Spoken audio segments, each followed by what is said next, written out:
নমস্কার, মিতার হেসেলে সবাইকে স্বাগত জানাচ্ছি। আজ আমি আপনাদের সামনে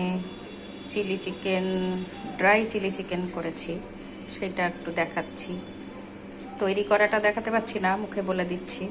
যেহেতু আজকে আমরা একটু সকাল সকাল দুপুরের খাওয়া খেয়ে নিয়েছিলাম, ওই জন্য, কারণ একটু ডাক্তার দেখাতে গেছিলাম, তারপরে এসে সন্ধ্যাবেলা একটু খিদে পাচ্ছে, তখন আমি ডিসিশন নিলাম যে একটু চিলি চিকেন বানাই, তাই করলাম।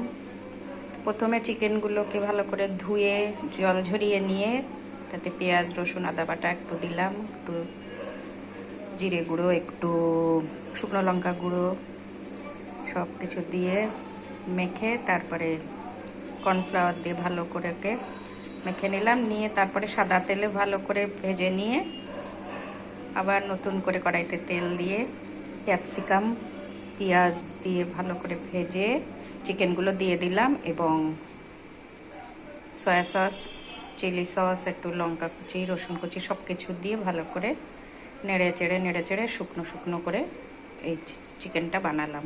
এটা খেতে আশা করি খুবই ভালো লাগবে, সন্ধ্যাবেলার টিফিন হিসাবে খুবই ভালো হবে। তা যদি ভালো লাগে আপনাদের শুনে দেখে, তাহলে লাইক শেয়ার কমেন্ট করে দেবেন, সাবস্ক্রাইবও করে দেবেন চ্যানেলটি। নমস্কার।